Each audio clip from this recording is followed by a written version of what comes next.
Buenas tardes, ingeniero. Nosotros somos estudiantes de Ingeniería Mecatrónica, sexto nivel, conformado por Flores Mauricio, Aguirre Pablo, Bayayón.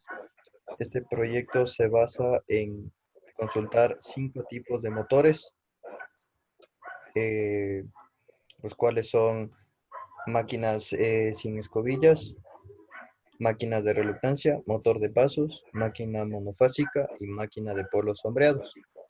De cada máquina, veamos consultar 5 puntos fundamentales, los cuales son partes de la máquina, sus principios de funcionamiento, clasificación de la máquina, los tipos, aplicaciones y los tipos de control que haya para controlar estas máquinas.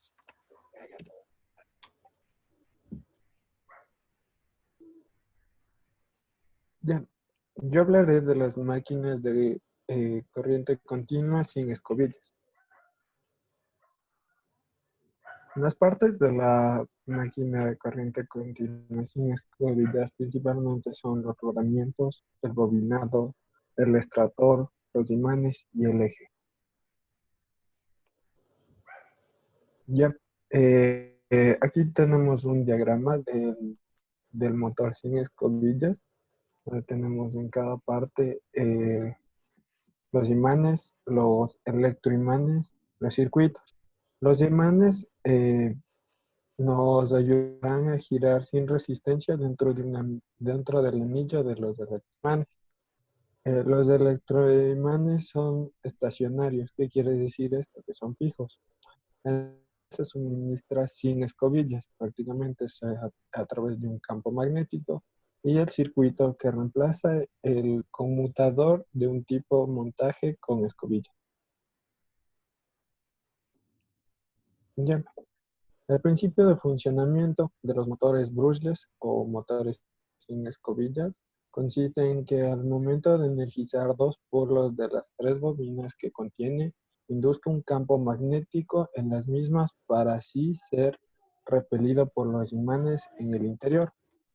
Al girar el rotor un pas hacia una dirección, es al mismo tiempo repelido por un imán y atraído a otro. Prácticamente esto haría el funcionamiento y el movimiento. Es ahí cuando se induce potencia eléctrica en otra terminal del embobinado para soltarse de una de las previamente conectadas. Es ligeramente complicado controlar la velocidad de giro de este tipo de motor, ya que es imposible hacer los cambios de conexión entre las terminales de los embobinados a mano. Es por ello que se utiliza un ESC, controlador electrónico de velocidad, para poder variar las velocidades de giro por medio de modulación de ancho de pulsos. ¿Puedes seguirlo? Ya, su clasificación. Tenemos los motores de corriente continua sin escobillas, los Marco-Mena, uno de los tipos más comunes de motores CC sin escobillas. Utiliza tamaños bastidores NEMA, que los motores paso a paso estándar. Estos motores están construidos en los mismos tamaños de bastidores que los motores paso a paso típicos, pero utilizan diseños de corriente continua sin escobillas en lugar de pasos. Estos motores son especialmente comunes debido a su facilidad de instalación, configuración y ofrecen una alta gama de rendimiento. Ya, los motores brushless. Los motores Cardan son típicamente bastante planos y tienen un orificio central a través del centro del motor. El rotor en un motor Cardan está diseñado en una forma circular con imanes permanentes montados en el borde interior del rotor. Los electroimanes se montan en la caja externa con el círculo interior girando sobre los rodamientos alrededor del centro del hueco. Prácticamente los rodamientos no están presentes en este motor, sino que tenemos un eje que nos ayudaría a transmitir el movimiento. Listo. Los motores CC sin escobillas de polo. Los motores sin escobillas de un solo polo son motores sin escobillas que se basan un solo par de polos, mientras que los motores de Cardan mirados de arriba tienen pares múltiples del poste, permitiendo tracciones lisas, un funcionamiento mejorado en velocidad más bajas y una estabilidad creciente. Un solo motor del poste no puede alcanzar esto. ¿Qué quiere decir? Que prácticamente estos motores no son tan efectivos como los motores anteriormente mencionados. Ya, tenemos los motores sin escobillas Outrunner. Un motor sin escobilla Outrunner es muy similar a un motor Cardan, pero rota la carcasa exterior del motor alrededor de un centro fijo en lugar de la otra manera. Justamente lo que decíamos, que era necesario un eje para poder transmitir el motor, mientras que aquí ya contamos con un eje para la transmisión del movimiento. Estos motores se construyen típicamente en un número más alto de postes y con tal giran relativamente más lento que otro tipo de motores. Esto es para su regulación de velocidad a través de los distintos controladores. Ya, sus aplicaciones. Para todas aquellas aplicaciones industriales que no exijan una precisión micrométrica ni velocidades extremas, las cualidades de los motores brushless se ponen de relieve, permitiendo la regulación de velocidad, el control de par y el control de desplazamiento. Así que se puede utilizar en movimientos pequeños de potencia en una gran variedad de maquinaria. Maquinarias industriales para pequeños desplazamientos, posicionamientos, distintas clases de movimientos que no tengan mayor exigencia. Maquinarias, etiquetaje, envases, embalaje, maquinaria cerámica, expositores públicos, puertas de cabina de los ascensores, puertas y controles de acceso, bobinadoras, instrumentación de laboratorio, medicina, luminización decorativa y muchas otras. Ya, en el controlador para el motor brushless encontramos este DRB8308 de la compañía National Instruments.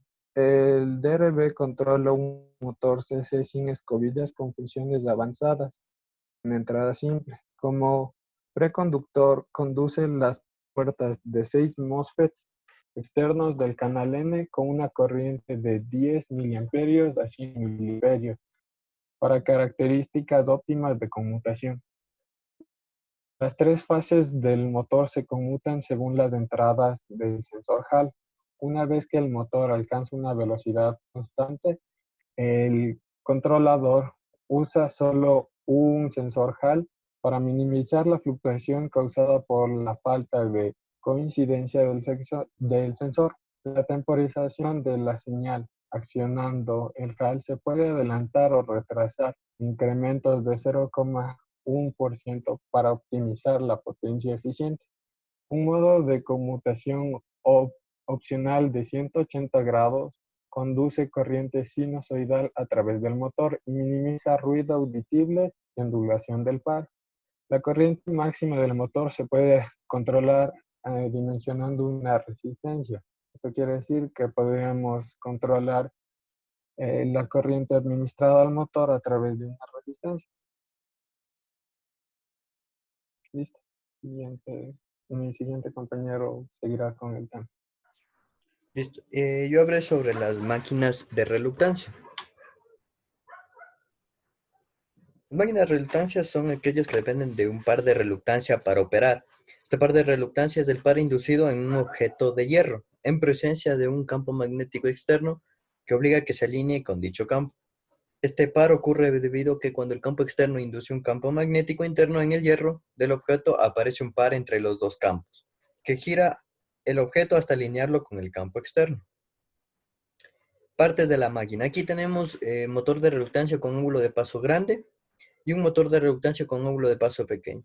Las partes que contienen estos dos no varían mucho. Tenemos del rotor, el estator, tenemos los polos del rotor, podemos ver aquí. La diferencia es que aquí en los polos del rotor tenemos dientes, ¿sí? Tenemos número de fases, el número de fases puede ir de 4 hasta 6 fases. Y aquí tenemos la bobina de excitación. Principio de funcionamiento de esta máquina.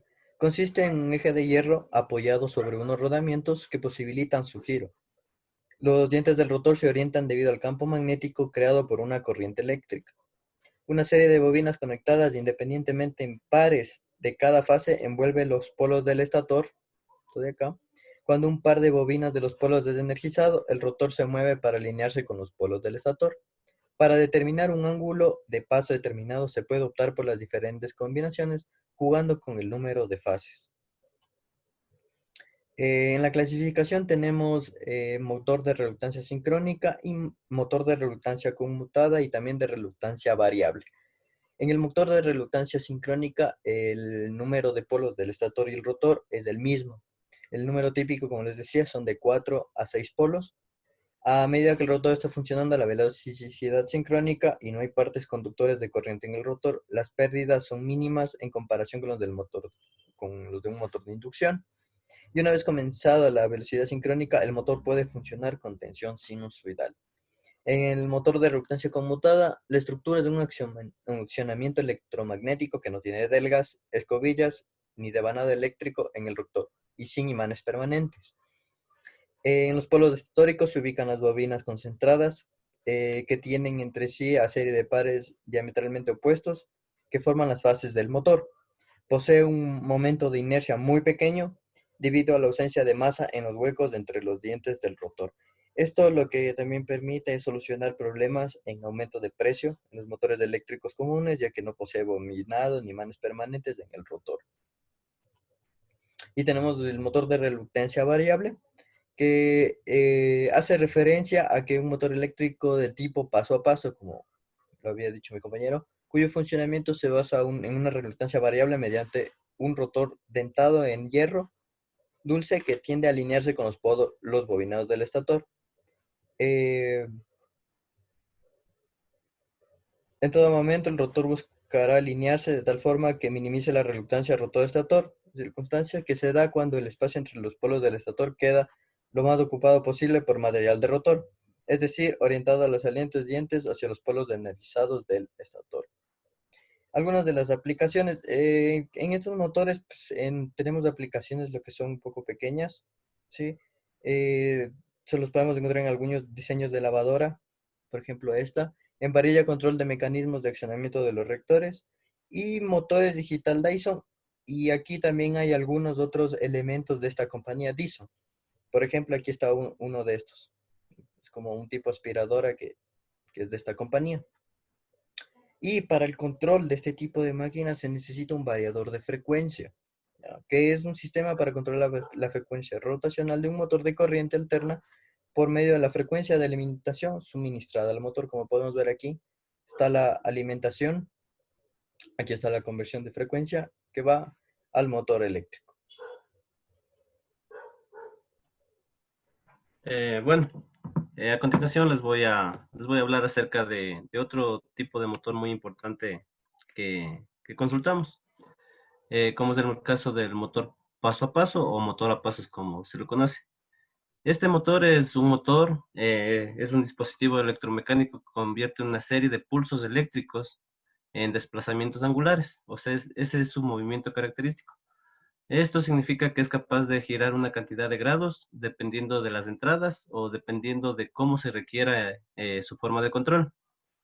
El principio de funcionamiento de este tipo de motores está basado en un estator construido por varios bobinados de un material ferromagnético, que esto es muy esencial.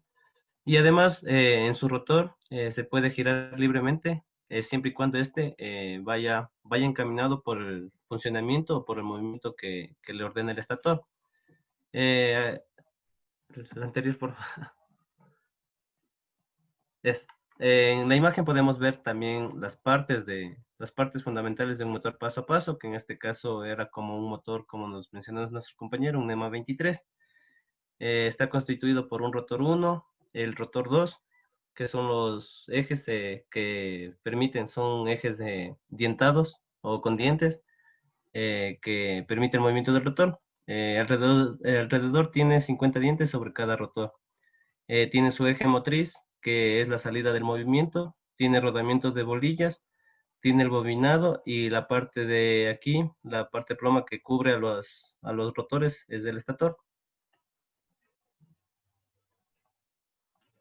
Ya, en la clasificación de este tipo de motores, que son motores paso a paso, se clasifican en tres.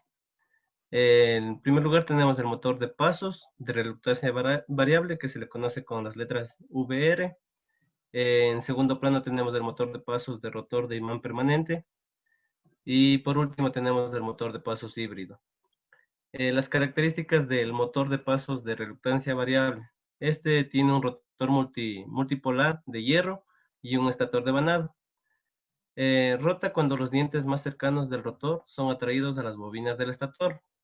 Es el movimiento que lo caracteriza. La respuesta de este motor es muy rápida, pero la inercia en la carga de este tipo de motores es muy pequeña. Cuando los devanados no están energizados, el par estático de este tipo de motor tiende a cero o nulo. El motor de pasos de rotor de imán permanente. Este tipo de motor permite mantener un par diferente de cero cuando el motor no está energizado. Es decir, aquí nunca tiende el motor a tener un movimiento estático.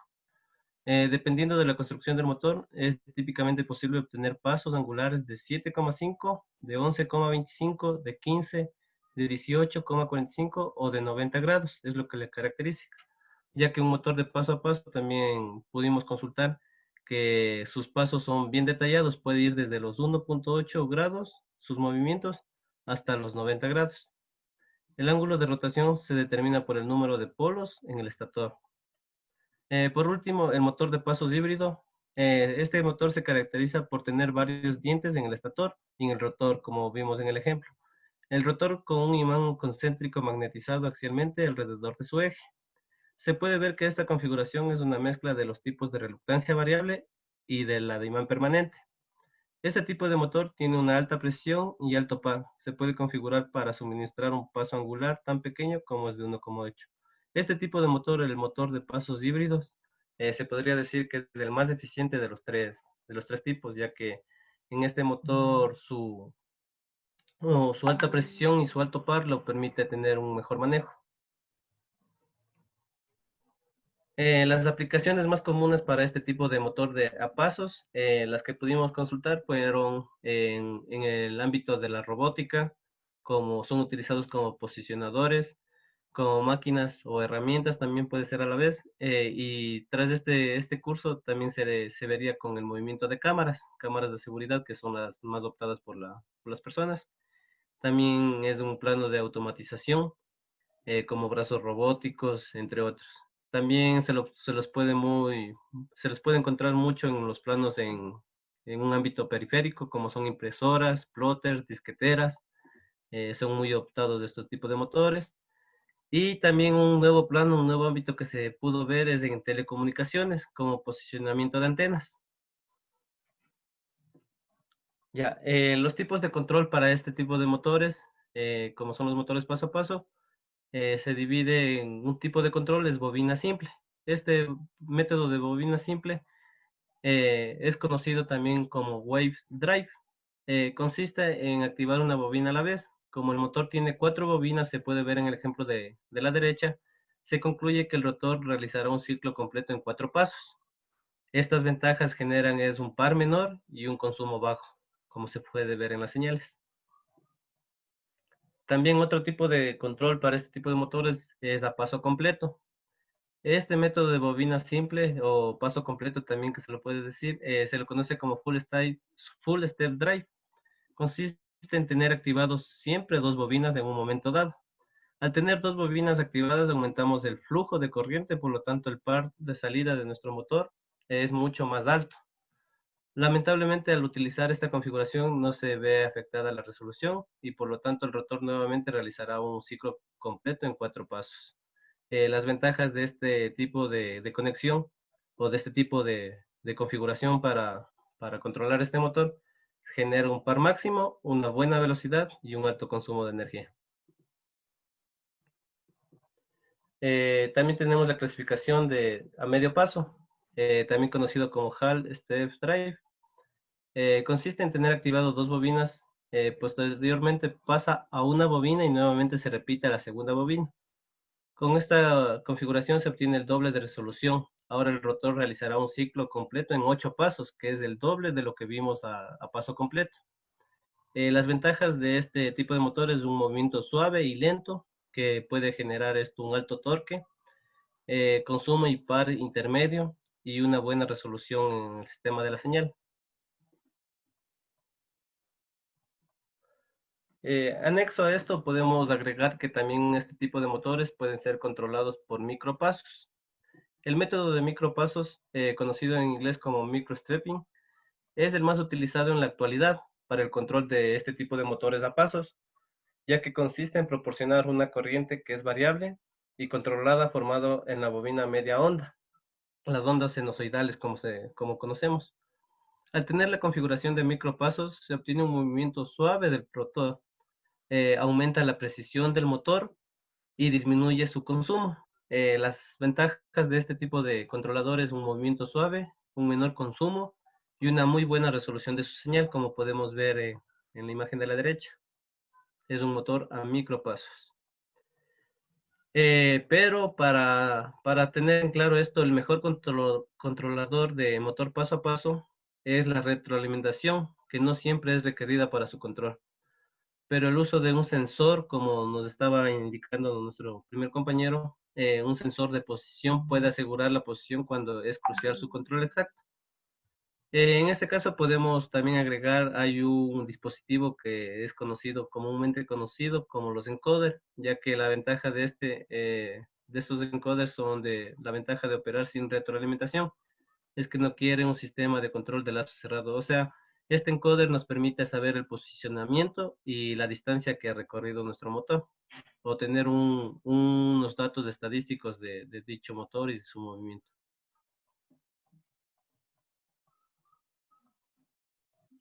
Bueno, aquí les daré a conocer en cambio es acerca de otro tipo de máquinas que nos tocó investigar en este tema, como son las máquinas monofásicas o un motor monofásico. Un motor monofásico es una máquina rotativa alimentada eléctricamente. Es capaz de transformar la energía eléctrica, convertirla en energía mecánica. En la imagen de la izquierda podemos ver cómo está constituido un motor monofásico, que en este caso es de capacitor. Tiene el capacitor, tiene su estator, sus láminas de estator, tiene su rotor metálico, tiene un ventilador, ya que este tipo de motores necesita es oxigenación y refrigeración. Tiene el cojinete y el eje el que permite la salida del motor. Tiene la tapa de un extremo, también tiene un interruptor por centrifugado, arrollador por el estator y su armazón, que es muy importante para no tener eh, ninguna avería en este tipo de motores. Este motor funciona a través de una fuente de potencia monofásica. En el cableado podemos encontrar dos tipos de cables, uno que es de línea y el otro que es neutro. Poseen una potencia de hasta 3 kilowatts y sus voltajes de alimentación varían al unísono. Ya, en las partes de la máquina o del motor monofásico. Aquí están las partes más importantes que caracterizan a este tipo de motor, como es el estator, el rotor, los escudos de este motor y la carcasa. En el estator, es la parte fija del motor. Básicamente está compuesto de un núcleo de chapas de acero sobre el que se colocan unas ranuras, dos arrollamientos de hilo de cobre, un hilo principal o de trabajo y otro hilo auxiliar o hilo de arranque. El rotor es la parte que gira un motor monofásico, gracias al campo magnético generado por el estator. Se compone de un eje que será encargado de trasladar la energía mecánica, en el que va insertado un núcleo magnético constituido por láminas de acero. A su vez, incorporan longitudinalmente unas barras de aluminio, formando una estructura conocida como jaula de ardilla, que es lo que le caracteriza mucho a este tipo de motor. Los escudos. Estos escudos son situados en los extremos del estator, cuya función es mantener en posición al eje del rotor. Esto permite que no se salga el rotor ni su eje. Permite que siga teniendo un movimiento continuo sin alteraciones. La carcasa. La carcasa no es otra cosa que el elemento que protege todas las partes de un motor monofásico. de cualquier daño o perturbación que pueda tener este tipo de motor.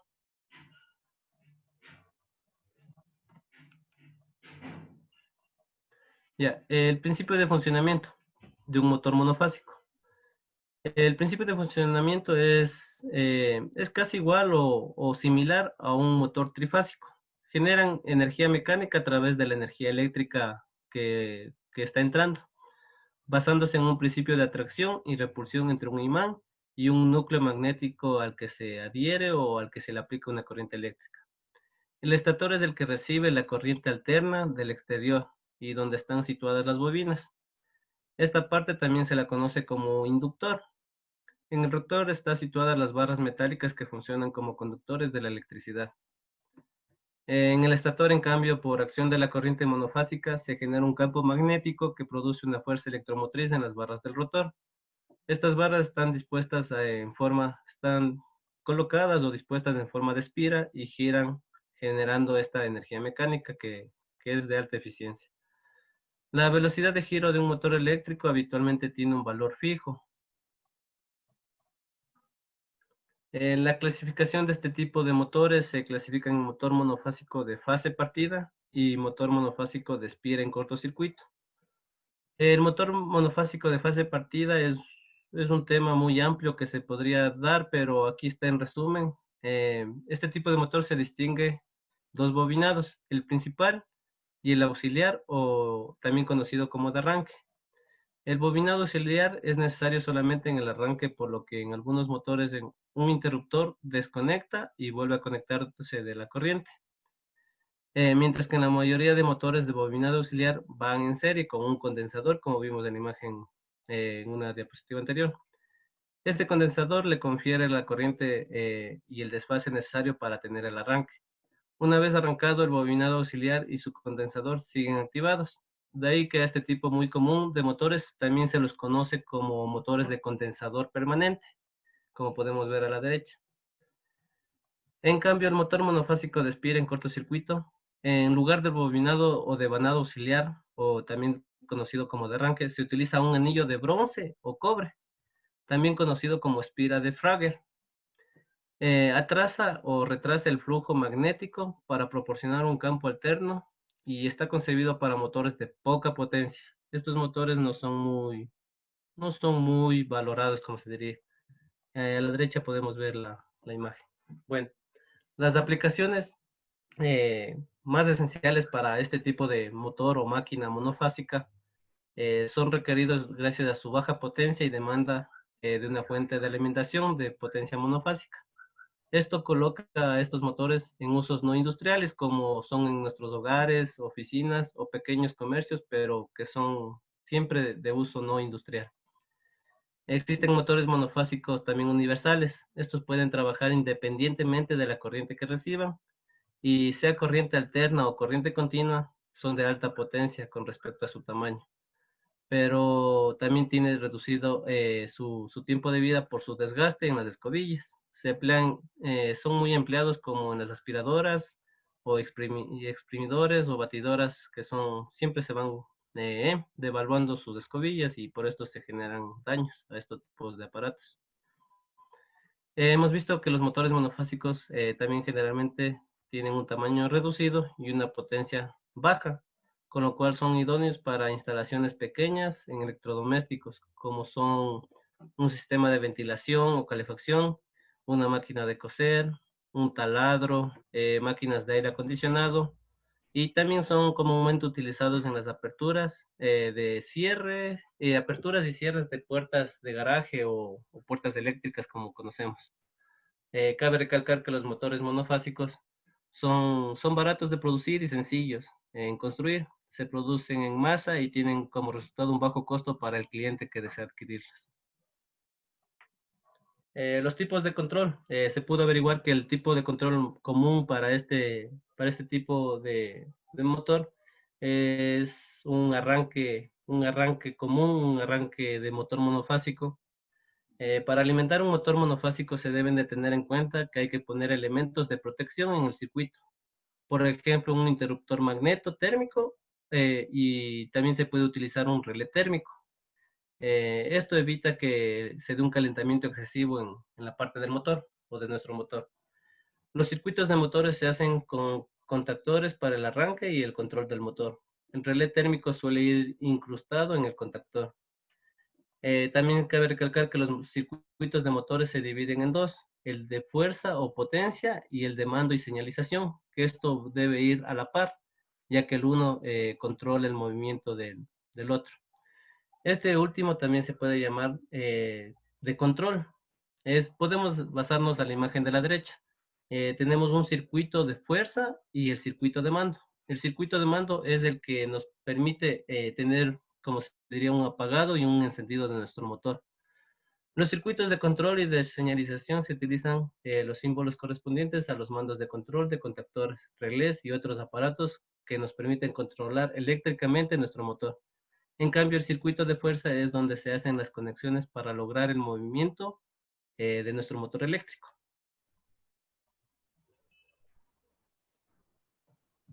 Listo. Yo les hablaré de la última máquina, que es de polos sombreados. Un motor de polos sombreados es básicamente un motor pequeño de jaula de ardilla en el que el devanado auxiliar se compone de un anillo de cobre o una barra que rodea una porción de cada polo. Ese devanado auxiliar de una sola vuelta se denomina bobina de sombra. Las corrientes inducidas en esta bobina por el campo magnético crean una segunda fase eléctrica al retrasar la fase de cambio de flujo magnético para que el polo suficiente para proporcionar una segunda fase de campo magnético giratorio. Tenemos las partes de la máquina que podemos ver aquí en las imágenes. Tenemos entre las principales el estator, rotor y espiras de Fragger que ya había mencionado anteriormente mi compañero. El estator aquí está formado por un núcleo de chapas magnéticas. Entre la cara del polo tiene incrustadas las espiras en cortocircuito y sobre el núcleo la bobina polar inductora. El rotor es un tipo jaula de ardilla y las espiras Fragger son espiras de cobre en cortocircuito colocados a 180 grados. El principio de funcionamiento. Para poder nosotros entender el funcionamiento de este tipo de motores, fijémonos en esta imagen de aquí y vamos a explicar lo que va a pasar en esta segunda imagen, en la tercera y en la cuarta sobre todo. Entonces vamos a llamarle a la segunda OA, a la tercera AB y a la cuarta BC. Ya, durante la parte OA. En la parte OA el flujo comienza a aumentar y se introduce una fuerza electromotriz en la bobina de sombreado. La corriente resultante en la bobina de sombreado estará en dirección a oponerse al cambio de flujo. Esto es por la ley de Lenz, ¿sí?